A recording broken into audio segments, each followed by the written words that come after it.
Good morning. Today's group was a little bit different. It was half males and half females. One other thing I always like to point out, if you look at the background on these dances, so the people watching, you'll see very, very few tourists or gringos. This is a festival for the local people, and once in a while you'll see a white face there in the background, but it is a festival for locals. Today's lecture is going to be about penguins. Is that the lecture we were supposed to do? No? How about one on Machu Picchu? The title of this one should actually have an exclamation point there. What's new at Machu Picchu? I will be talking about a few new things, but first of all, how many of you have been to Machu Picchu? Lots of people. Anybody been there twice? Well, one or two. Those people are important because if I get laryngitis, they're going to take over. I've been to Machu Picchu a couple of times. That was a picture taken over 50 years ago, 1972, 51 years ago. I've been there a couple of times. Actually, I have led about 40 tours to Peru, a little more than 40 tours to Peru, and we always went to Machu Picchu. So in fact, I have been there over 40 times. The longest I've ever been there was one time in 1980. I had 4 of my students with me, and we stayed at the hotel right at the site. At that time, the hotel cost us $25 per night. It cost $5 to go into the site. 5 of us were in one room at $25 a night, and we stayed 5 nights. We could afford to stay 5 nights. It's not that way now. The hotel right at the site, same hotel location, it's not quite the same hotel, is now over $1,000 per night. I'm going to start out with a quick time chart. I use this one in a lot of my lectures on Peruvian archaeology. And I don't know if you know, but in the past, over the thousands of years, last 3,000 or 4,000 years, there were 3 different periods of time, what we call horizons, when a single culture, or in some cases 2 cultures, dominated all of what is today Peru or the central Andes of South America. Also, I do know how to spell. The INKA spelling of Inca is the preferred way of spelling it in Peru and among Peruvian archaeologists these days. Let's go over a little bit quick comments about the Incas. They were the last of these horizons, the cultures in Peru. They were probably the greatest. They were probably the greatest empire that ever existed in the Western Hemisphere prior to the arrival of the Spanish. They began in the Cusco area around 1100 AD, and they gradually began to conquer the people around them. One of their rulers, by the name of Pachacútec, led much of the expansion to make the empire as big as it was. If not Pachacútec, his sons and grandsons. It eventually reached from the modern Ecuador-Peruvian border all the way to south of Santiago, Chile. It included most of the coastal areas. It did not go into the Amazon. They did not go into the Amazon area to any extent. And they were conquered by Francisco Pizarro in November of 1532. Peruvian archaeological sites, or Inca archaeological sites, have a number of notable characteristics. The Incas did fantastic stonework, which we are going to see at Machu Picchu here. They loved to modify nature. Things like terracing, straightening rivers, other landscape modifications were typical of the Incas. They loved flowing water, particularly springs and fountains and baths and things like that. You almost always find that at Inca sites. And they loved caves, sometimes as burial caves, but basically the entrance to the underworld. Their origin myth has them coming out of the underworld at the beginning of their culture. If you go to Machu Picchu, you probably have started out in Lima, the capital city, now somewhere between 6 and 7 million people. And Cusco, where you're going to be jumping off to, you'll probably fly Lima to Cusco, is in the southern highlands at an elevation of about 11,000 feet. This is a map of the Cusco area. Cusco's down there at the bottom in the south, and at the far northeast is Machu Picchu. I also point out Ollantaytambo. That's the town where these videos that I show at the beginning were taken. Here's an old Landsat picture, and Cusco is right there, and Machu Picchu is up there.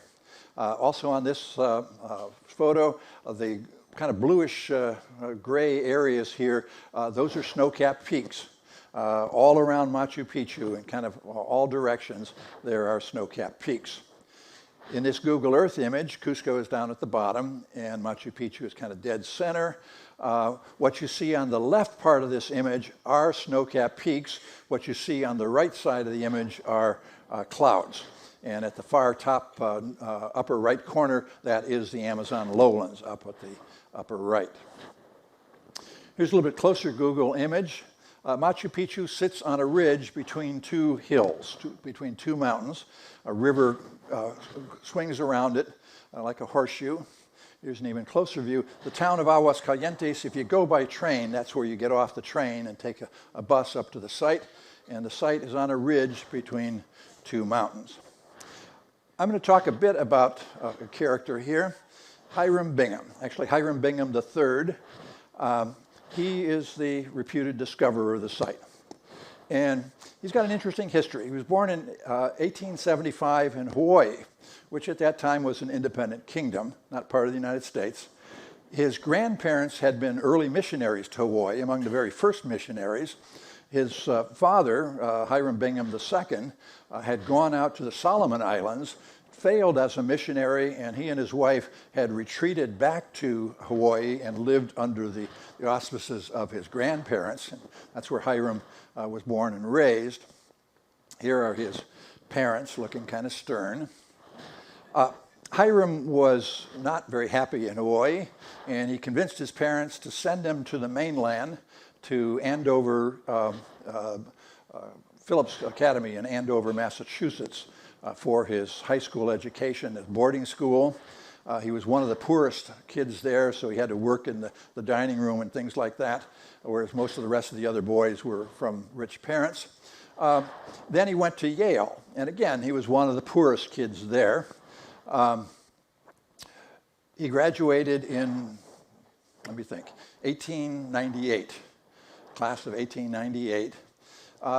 Then he got on a train to go out to California to catch a boat to go to Hawaii to become a missionary. But he stopped in San Francisco and he decided to stay at UC Berkeley, University of California, to get a master's degree, which he did in 1900. He completed his master's in 1900. The thesis that he wrote was on the early missionaries of Hawaii. And recent researchers have found that he basically plagiarized it from stuff that his parents and grandparents had sent him. If he did it today, he would not have gotten this degree. Then he went back to East. He decided he was going to get a PhD, and he went to Harvard. And he got his PhD at Harvard in 1905 in Latin American history. He did a doctoral dissertation on Simón Bolívar. I always told my students that there are a lot of different ways to get ahead in life. And, work hard, keep your nose to the grindstone, etc. Hiram figured out another way. He married the heiress to the Tiffany fortune. If you want to get ahead, find an heiress. And this is him when he was at Harvard. He actually stayed on Harvard and taught for a couple of years. Then he went to Princeton and was kind of a doctoral fellow under a professor by the name of Woodrow Wilson, who some of you may have heard of. And then he went back to Yale to teach. He was never a tenured professor. He was an adjunct professor teaching history and geography. Ultimately, they had 7 kids. I think 6 survived to adulthood. Some of you may have heard about Hiram Bingham IV, who, if his father, Hiram Bingham III, had not discovered Machu Picchu, Hiram Bingham IV would probably be the most famous one. He became an American diplomat, was running the consul in Marseille, France in 1939 and 1940, and he gave about, in violation of orders from the State Department, he gave out about 3,500 visas to Jews that allowed them to take a ship to the United States. And he's honored today as one of the people that did a lot to save Jews at the beginning of the Second World War. A friend of mine living in New Haven sent me this photo. That's the house that his in-laws built for them, supposedly the 3rd largest house that was ever built in New Haven. During the First World War, he joined the Army and the Army Air Corps and became an officer.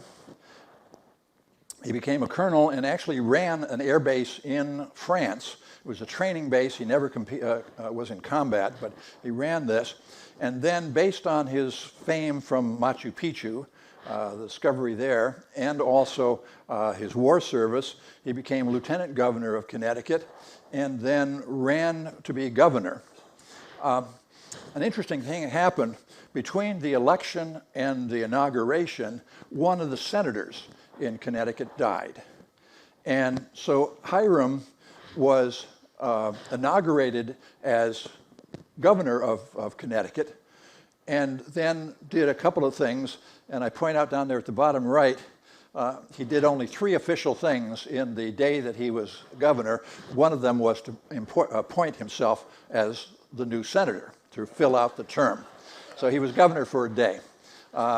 He did get elected to a full term in the Senate, and he became known as the flying senator. Here he supposedly flew this thing onto the steps of the Capitol. On the right is him as a senator, and on the left, when he was at Machu Picchu, and this is actually on his second expedition there, that photo. Based on his war service, he was buried in Arlington National Cemetery.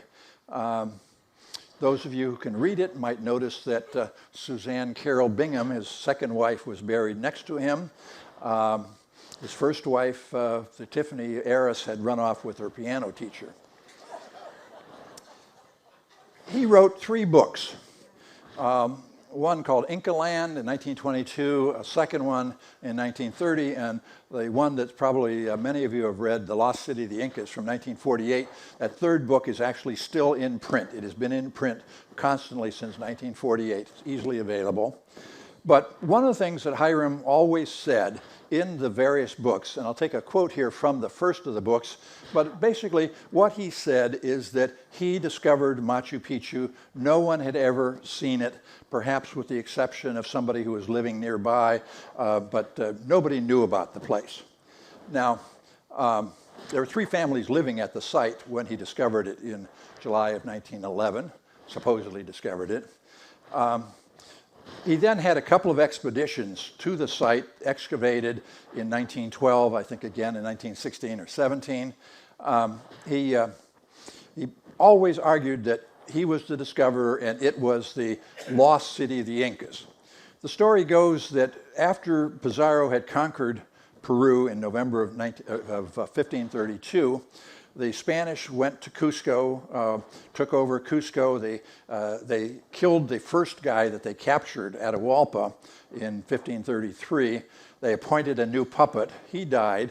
And then there was a third guy that was the ruler of the new emperor of the Incas, Manco Inca. And Manco Inca was in Cusco with the Spanish for a couple of years and then saw what the Spanish were doing, rebelled. There were some battles. And although the main battle at Ollantaytambo was a draw, Manco left that area, fled down the Urubamba Valley to someplace to the north out in the jungles or something, and had a capital city that was actually functioning for about 3, almost 4 decades. That place where Manco and others were out in the jungles north of Cusco got lost. Nobody kind of knew where it was. And what Hiram Bingham was doing in 1911 when he found Machu Picchu was trying to find that lost city of the Incas. We know that Machu Picchu was not that place, but in his excavations then, though, in 1912 and later in the teens, they took stuff from Machu Picchu to Yale. And the agreements they made with the Peruvian government was that they would bring it back after a couple of years of study. Well, we were coming up on the 2011 100th anniversary of the quote-unquote discovery, and the stuff had never been returned. In fact, Yale was pretty careful about letting anybody see the stuff. A friend of mine, Mariana Pease, wrote a book called Machu Picchu and the Code of Ethics of the Society of American Archaeology, the SAA, the leading Western Hemisphere archaeological professional group. And the code of ethics of that group says that when you excavate a site, you study the stuff and then you return it back to the site, or you put a museum near the site, but you bring it back. And her argument was that we're up a 100-year anniversary coming up, and it hadn't been returned. There's a picture of Mariana earlier with her husband Franklin. Mariana was the co-director or associate director of a program that I ran in Peru in 81, 82, 84, 85. And Franklin was the dean of social sciences at La Católica, the university I taught at. He was at that time the leading young historian in Peru. Unfortunately, he died of pancreatic cancer. Here's Mariana and I having lunch a couple years later. She wrote this book partly in honor of her husband, that we would get this stuff back to Peru. In that book, there's a map, and that's the map, and there's a title there down at the bottom right. It basically says it's the map of the valleys of Parcatambo, Lares, Ocabamba, and the Quebrada Vilcanota. It was by a German engineer by the name of Hermann Göring. This is not the German World War II general Hermann Göring, because the map is dated 1874. And it's, again, in Mariana's book. Here's a close-up on that map. 1874. Hiram Bingham said nobody knew about the place. And it's on an 1874 map. There's where Ollantaytambo is, farther up the Urubamba Valley. This is the close-up on it, and you see Machu Picchu. Here's a map that was actually done in the early 1870s or late 1860s by a French geographer. It wasn't published until 1880, but again, this is a close-up from that map. And can you see the name Machu Picchu? Hiram Bingham said nobody knew about the place. This is a land sale document from back in the 1700s. This is actually dated 1781. Somebody sold a bunch of territory out north of Cusco. And among other places that got sold was some place called Machu Picchu. Somebody actually sold it. Okay, but Hiram Bingham said nobody knew about it. Mariana Pease showed me this letter and let me copy it. It's a letter dated May 12, 1913, and it's written to a man by the name of Alberto Giuseppe. He was at that time the president of the university in Cusco.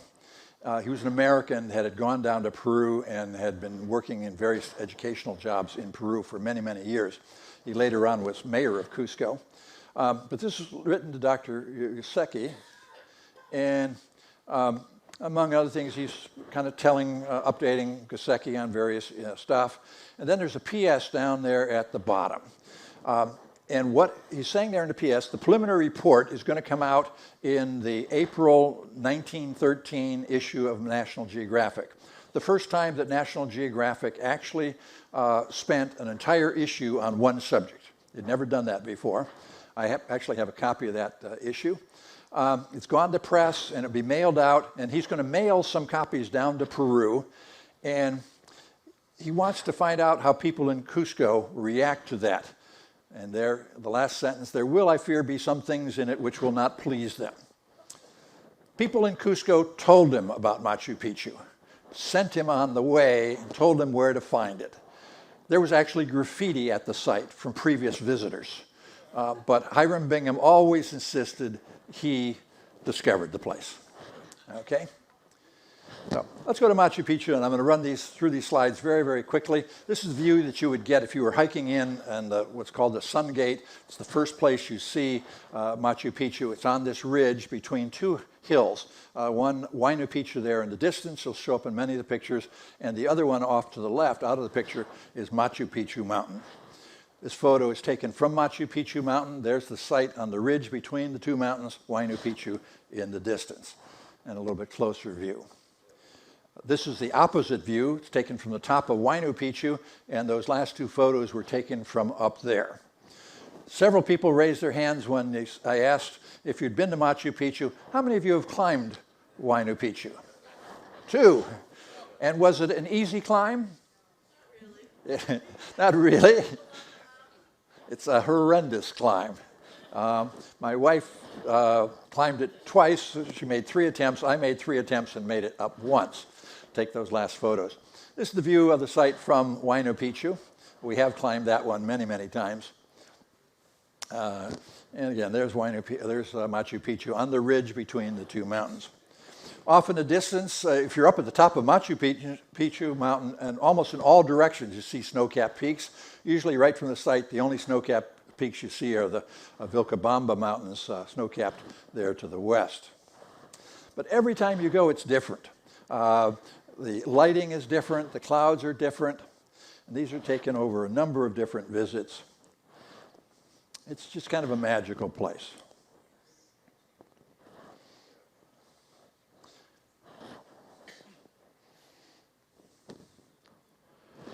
One of the things you notice right away in any of the pictures is that there's a bunch of terraces. There's been recent research on the terraces by a company group from Colorado, Wright Water Engineers out of Colorado. They have mapped the terraces very, very carefully. They have determined that the terraces supported in terms of agriculture could have supported no more than a few hundred people at max. The permanent population was probably less than 200 people. Maybe once in a while there would be 400, 500, 600 people there for special occasions. But basically, the terraces are not going to supply a big population. Many of the terraces are higher than they are wide. It is very easy to fall off the terraces. In the old days, when they let people wander all around the site, today you have to follow prescribed routes through the site, have a guide and everything. But in the old days, you could go wherever you wanted, and every year there would be a few people that slipped, and it's over 1,000 feet down to the Urubamba River down below. So terraces that were higher than they are wide. I'm going to show you just a couple of buildings at the site, and the first one I want to point out is what's called the Sun Temple. It's located right there. It has the fanciest stonework at the site. It's what we call Cusco-style or imperial-style stonework, where every stone is fitted and fits the one right next to it. This is the view from up above, looking down on it. It's that D-shaped one there, the wall there, looking down on it. It is built around a rock outcrop that you can see in the center of the thing. The stonework is so good that you can hardly tell where the bedrock is and where the stonework starts. And again, it's this imperial-style stonework. The Sun Temple has 2 windows. One here on the right points to the northeast. The one on the left points to the southeast. That's the one that looks to the southeast. Again, there are 2 windows, one right there, and there's one over here on the right-hand side that's kind of difficult to see. The one that you're seeing in the center of the picture is the one that points towards the northeast. Or here you can see both of them. I've never been at Machu Picchu on the winter solstice, which would be here in the southern hemisphere, would be June 22nd or June 23rd. And I've never been there on the summer solstice in December. The closest I've been was one time on June 13th. And in the old days, you could take a picture like this. Today, you cannot get anywhere near this thing. You cannot get into the center of it, but you used to be able to back in the 80s and early 90s. That's a picture that I took at sunrise on June 13th, and this is a picture supposedly somebody took on the winter solstice day looking off to the northeast. What I want you to think about are those 2 windows. This one points to the northeast, the other one points to the southeast. Oops. What if you were able to put something able to enable you to identify the center point of that window? So something like that. I always think in terms of strings, or these projecting stones, and maybe you wrapped a string around it. Somehow you were able to identify the center point. My friend Richard Berger from Yale University, an archaeologist at Yale, argues that maybe they had a wooden frame and they hung a pendulum from the top and were able to identify the center point. But let's think in terms of the window here that looks to the northeast, and we'll identify the center point right there. Where would the shadow of the center point be? And it would be on the rock right there. That rock has been carved to enable them to measure when the winter solstice is. Or here in this view, the center point of the window there would mark a shadow on the rock. It's been carved. And here again, it would be something right like that. And the other side of that rock has been carved, so it does the same thing on the summer solstice. It marks both solstices. It is an astronomical observatory. We're looking at the top part of the Sun Temple. Underneath, there's a cave, and it perhaps is a burial cave. Again, it's hard to see this today because they have ropes and they keep you away from this. But in the old days, we used to be able to go into it. The inside of it has been carved with stones, closely fitted stones. And there are two large trapezoidal niches, which, according to the early Spanish, may have been places where mummy bundles, people wrapped up in cloth, had been placed after death for some sort of ceremony. We don't think any high-status people were actually buried at Machu Picchu. They would have been buried back in Cusco, but they may have been on display there for a short period of time. There are, in fact, a number of caves all over the site, probably used for burial. Over 140 of them were excavated by Hiram Bingham, and this is a map from a recent publication, actually from just less than a month and a half, two and a half months ago. And those little circles marked the burial caves all up and down the hill. The main part of the site is that area right there. So these were down below, on the terraces, down below those, the main part of the site. Water, I mentioned water was always important. There were a series of fountains, nicely made. There's a spring nearby. The water would have come from that spring through something like 13 fountains. One level to the next, dropping down to the next one. Beautifully done. There's one other thing I wanted to point out at the site, and that is something called the Intihuatana. We think of that, in the normal translation is the hitching post of the sun. We're not sure exactly how it was used. It's right there. They were at many, many Inca sites, but at almost all other Inca sites that had them, they were destroyed by the Spanish in the late 1500s, the campaigns to extirpate idolatry. They simply went in and broke these things. And Hiram Bingham always said that the reason he knew that Machu Picchu was not discovered by the Spanish is that the Intihuatana had not been damaged, and it had never been. There's a little bit closer view, and you see the Intihuatana there. I like this picture. It's kind of eerie, the mist and so forth there. And there's our Intihuatana. It's a projecting stone that's been carved to make this stone that stands up. It's part of the bedrock. And there's a closer view of it. I mentioned that Hiram Bingham said it had never been destroyed by the Spanish. My wife and I were at the site for several days in 2000, and the first thing we did as we were walking around, I noticed that there was a chip on the top of the Intihuatana. And I said to one of the guards that was right there's usually a guard that's stationed there, I said, that wasn't there before. He said, no, that's always been there, always been there. And I said, no, it wasn't there last year. And he said, oh no, it's always been there. Mariana's book does have an explanation. She actually has a couple photos. There was a film crew making a beer commercial. And as part of the beer commercial, they had a derrick thing that you see here that was going to spin all the way around the Intihuatana. You'd see a 360 view of it. And it collapsed, and it chipped it. So even though the Spanish had never damaged it, fortunately a Peruvian beer commercial done by Peruvians, and they chipped it. Fortunately, it's granite, and granite weathers relatively quickly. And if you go there today, you would not see that it was chipped, but also you would not see that it was chipped, ever chipped, because you're no longer allowed to walk all the way around it. You simply have to walk past it, and you don't see this back side of it. Which gets us to the biggest problem at Machu Picchu these days, people. Lots and lots of people. Here's some statistics on visitors to the site. The earliest figures I've ever found were back in the 1980s, about 3,000 people per, 30,000 people per year. Back when I went first in 72, there were much less than that. There was one train a day with about 300 people during the dry season. Steam train, in fact. By the early 1990s, it was up to about 70,000. And here's some numbers going up and up and up and up and up.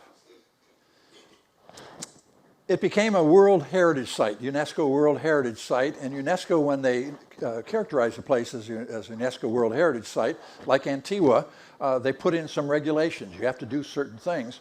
And one of the things that UNESCO said was, you got too many people there. They said that you should probably have no more than 1,000 or so people per day. And obviously with numbers like that, it was getting above that.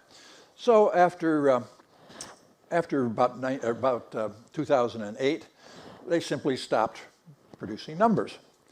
If you don't report it, then you don't go over the numbers. They did start to issue about 2,500 tickets per day back in the early 2010s. But they would also issue tickets for people hiking on the Inca Trail.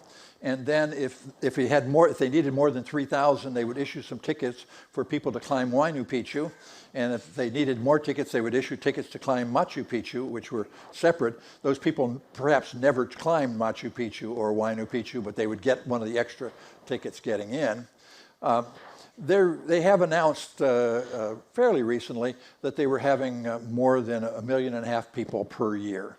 And that would be way, way above. If you divide 1.5 million by 365, you find that it's well above 2,500 per day.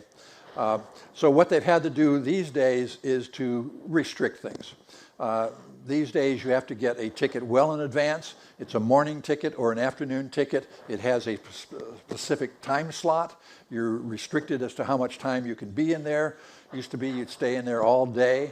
You can't go back in. If you go out to go to the bathroom, too bad. And they're trying to restrict things down. There are 3 routes through the site. You have to have a guide.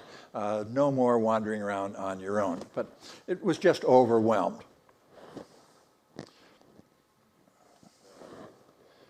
And this is up at the Intihuatana, and it used to be able to walk all the way around it. Now all you can do is just walk right past it. And you used to be able to touch it, and the guards would go crazy trying to get people from touching it. How do you get there if you want to go? Somebody raised their hand and said they'd hiked in. You could hike in. It's typically a 4 or 5 day hike, although there is a 2-day, 1-night hike that you can make. You have to have porters and a guide. You can't go on your own. The size of the group has to be restricted. It's all very, very regulated. You can't go in February. They close it for 1 month in the rainy season that you can't do the hike. Or you can go by train. There are several different trains. This is the Hiram Bingham train, the very, very fanciest one, very expensive. Or you can go on one of the smaller trains or literally a local train. Whatever you do, if you're not hiking in, you get a bus ticket. If you're on a guided tour, your guide probably has the tickets already. And then you take a bus up to the site, up that road.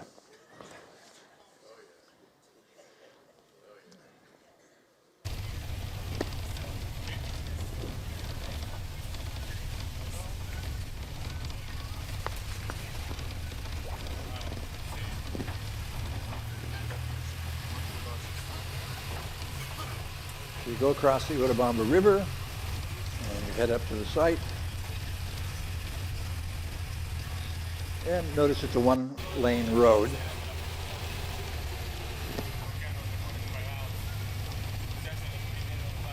It's a narrow 1-lane road on the side of a mountain. And it does have 2-way traffic. It's always exciting when you see somebody coming the other way. The title of my lecture was What's New at Machu Picchu? And let's talk about a few different things. About 10 years ago, there were some excavations going on. They were restoring an area, and they hit a deposit that appeared to have stuff that was related to metalworking. It appears now to be in an area, part of the site, that was for metalworking.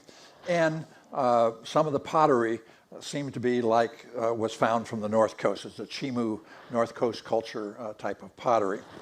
We'll play this little video here. Archaeologists discovered some ancient artifacts last week in Machu Picchu, the world-renowned Inca city in southeast Peru. The pieces were found buried below a three-walled patio known as Wairana in Quechua. The discoveries include clay jugs, a ceremonial pot, 10 malachite beads, a bronze clasp, and carved stones. This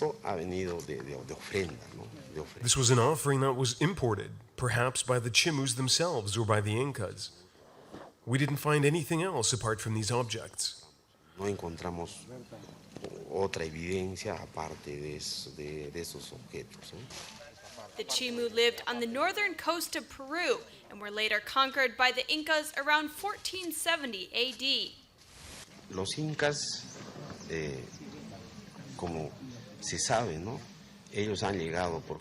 The Incas, as we know, expanded to the north of the American continent, to the south, to the jungle, and also to the sea.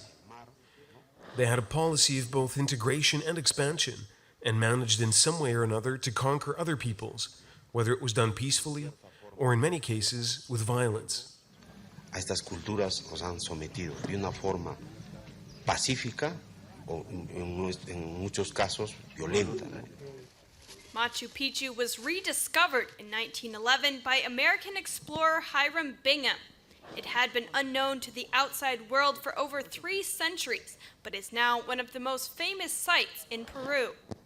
That pot at the end was a typical Chimu pot. Other recent research, there's been quite a bit of evidence in the last 20 years that the people who were buried there were not local. And there are a variety of different ways that you can figure that out. Some of it has to do with the shape of the skulls. In pre-Hispanic Peru, skulls were modified 2 different ways in different parts of Peru by putting a board on the back of the head or on both the front and back of the head. The ones on the south coast created what are sometimes referred to as the cone heads. But North Coast people put a board on the back of the head and had a flattening on the back. And some of the burials seem to be of a North Coast skull type. Some of it also is based on ethnohistoric information. There's writing from the late 1500s of the North Coast people being taken off to Cusco, particularly gold workers. A team partly from Yale, from Richard Berger and his wife Lucy Salazar at Yale, along with some people at Santa Cruz and George Washington University, started to study the DNA of skeletons. They focused on 38 skeletons from the site, and they compared them to 38 skeletons from the Cusco area from the Inca time period. Preliminary results came out about a year ago, a little over a year ago, suggesting that the population at Machu Picchu was very heterogeneous. And I've always, every time I give this lecture, and I've been giving this lecture for like 30 years, I would check and see, well, is there new information? This was from a year ago. And in that publication, or a different publication, they were identifying in the period by the time of the Incas several different cultural groups: North Coast, North Highlands, Central Coast, Southern Highlands, Southern Highlands, Southern Coast, the Lake Titicaca area down into Chile and so forth, as DNA areas. They had distinct DNA clusters of characteristics. The next 4 slides are from a publication that came out about 2.5 weeks or 2.5 months ago, in July, published by Lucy Salazar, Richard Berger, husband and wife, along with 14 other people. It's one of these publications that has a whole long list of co-authors. And this was one of their maps or charts in that. The Machu Picchu burials are the ones with stars, and they seem to cluster up here that was in Amazonia, and particularly the northwestern part of Amazonia, which would be Ecuador. There's a cluster here, the north coast, that's the Chimu, perhaps, component, and then a cluster down here that's the area around Cusco. This is also looking at Machu Picchu, and the Machu Picchu burials that are shown on this one are the ones up there on the upper left in kind of brown, red-brown. Their distinctive cluster as compared to urban, which would be Cusco area, and even more modern stuff. On this one, it's showing a variety of different things. There's little letters at the top of each of these bars, and that represents whether the material in a grave was similar to North Coast or South Coast or whatever. There's letters for that. There's colors to show males or females. There's also pluses or pluses or little stars. Did it have central highlands or central coast or north coast skull deformation? But there were distinctive clusters. There's a north coast cluster, highland cluster, and then the lowland cluster, which turns out to be more of Ecuador. On this one, the brown is the Machu Picchu, and the blue is the Cusco. And again, Machu Picchu was very distinctive from the Cusco area burials from the same time period, which indicates that the Machu Picchu population was heterogeneous, not homogeneous like Cusco, and it was also a population that was being imported into the site from various places. So they've also done some studies on radiocarbon dating, and they've determined that the site is actually a little bit earlier than anybody thought, that it dates to about 1420. People used to say it was dating about 1450 or so. We do believe it was related to Pachacutec, the great Inca emperor, kind of the Peruvian Alexander the Great. There's been a recent publication in a journal called Napapacha. It's the Journal of the Institute of Andean Studies at Berkeley. In January, I will be a 50-year member of the Institute of Andean Studies.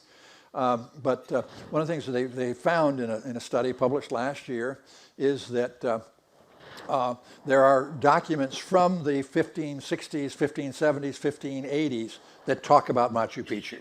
Again, Hiram Bingham said nobody knew about it. There is good evidence for it.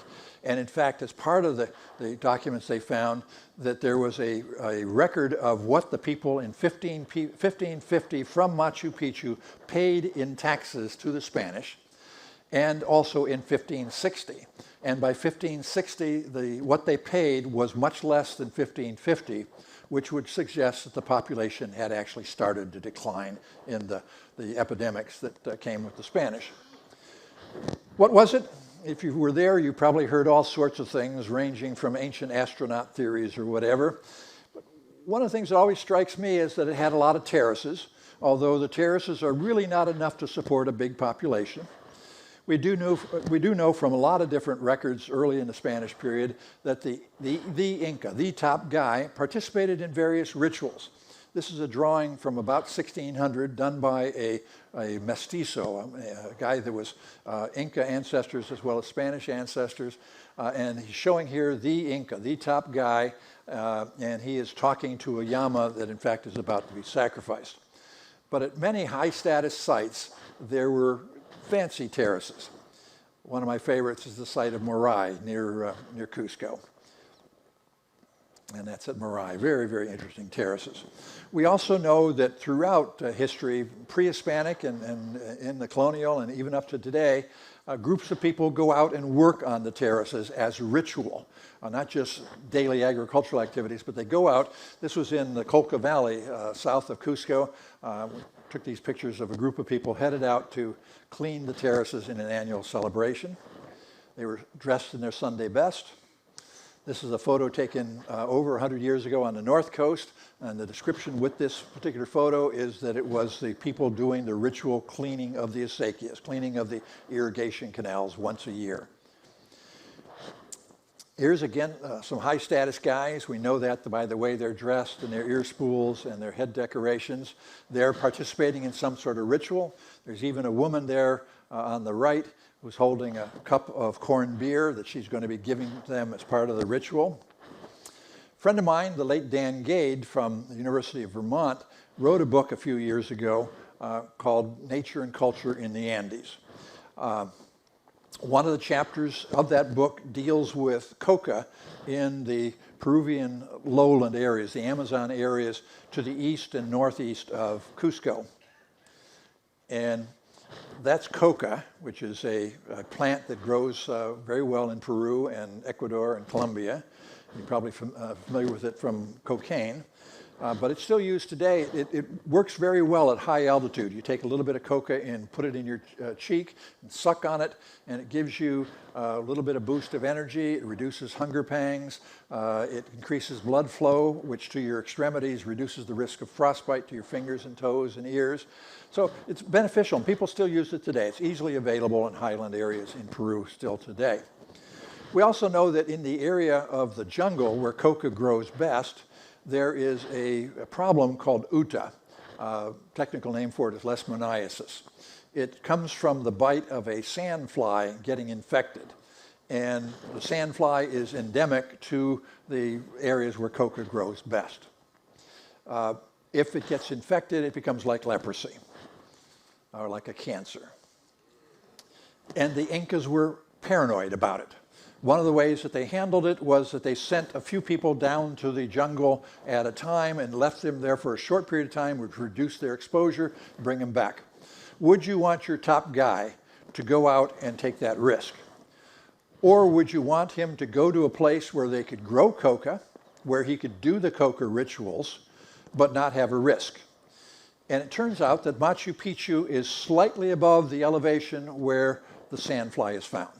The sandfly goes up to about 5,500 or 6,000 feet. Machu Picchu, the site itself, is at 7,000 feet. So the Inca king could come here and do the rituals, but have no risk.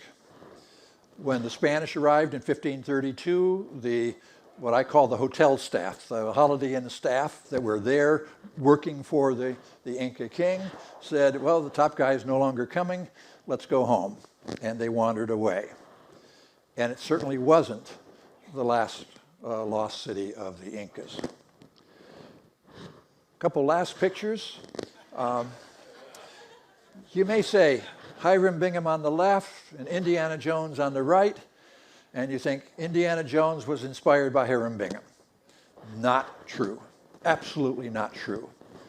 Because Indiana Jones was inspired by Charlton Heston in a 1954 movie called The Secret of the Incas. But Charlton Heston's role in that movie was inspired by Hiram Bingham. So it's a couple steps away. 2 days from now, I'm going to talk about the Panama Canal. Jack Hardy is going to lecture at 2 o'clock tonight, or this afternoon, on his lecture on the Panama Canal, and I'll talk my Panama Canal lecture at our next C-Day. Thanks a lot.